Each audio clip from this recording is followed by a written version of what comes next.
Rob here at etrailer.com, and today you're going to be taking a look at the Thule Apex XT 4-hanging style bike rack on our 2016 Mazda CX-5. Now, having a hitch-mounted bike rack is going to be a really nice thing. It's going to allow us to carry some bikes with us, and with our Apex we're going to be able to carry up to 4 bikes to and from the trail. It's going to prevent us from having to worry about getting a roof rack, reach all the way to the top, mount our bikes up there, or even just cram our bikes in the back. It's going to be a lot more secure and safe way to get to and from the trail with some friends or some family. And since it's a hanging style bike rack, we are going to have 3 points of contact. We'll have 2 on the cross tube here, and then 1 on the vertical support. Now, the one on the vertical support is going to act as the anti-sway, preventing the bike from moving too much and making bike-to-bike contact or potentially bike-to-rack contact. We'll go ahead and remove our bikes so we can take a closer look. The straps are just going to have these little tabs here. We'll push them in, feed our strap through.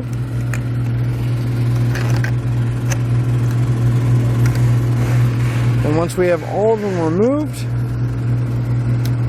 we'll grab our bike and we can set it aside. Now here we can take a closer look at the cradles themselves. We're going to have a really nice soft rubber-like material inside, so it's not only going to hold the bike really well, but it's also going to prevent any kind of scratches or abrasions on the finish. And if we look on the strap, we're also going to have those rubber pieces that'll prevent any of those scratches. Now I like to put the straps back just so when I'm driving down the road, they're not flopping around, I don't have to listen to it. Another nice thing I like about these cradles is the fact that they're going to be spaced 7 inches apart. Now that's going to be optimal spacing for your bikes, so we're going to have less problems with the handlebars coming in contact or the pedals. Not to mention the cradles pivot, so if we have a different style frame, we're able to rotate these to get that perfect angle so it can grab on there securely. Now, I know a lot of us are worried about security whenever we're transporting our bikes, and Thule has an integrated cable lock, so we just run it through our bikes and come to the end of the arm here and it'll lock everything down. That way it'll prevent anybody from pulling the bikes off. Now, being able to carry up to 4 bikes is a really nice thing, but as you can see, we're adding quite a bit of space to the back of our CX-5. So I'd like to give you a few measurements. If I measure from the very back of our bumper to the furthest point on our rack, it's going to be right about 43 inches. Now at the closest point is going to be at the back of the mast here.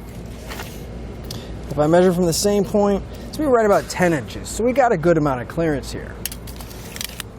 Now as far as the ground clearance goes, our rack is going to come straight out of the receiver tube on our hitch, and our bikes will have plenty of clearance, but at the lowest point of our rack down here,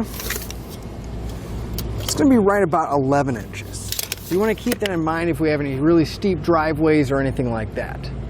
Now I know there's a lot of times where we need a little bit more space. Maybe we went riding, our bikes are put away, but we need to get our Mazda back in our garage. Well, if we come to this gray lever at the top of the mast, we can lift up, and the arms will actually fold down, and you can see we already saved a lot of space here. And if I measure from the same point on our bumper, we're only adding about 12 inches at the furthest point, so it made a really big difference there.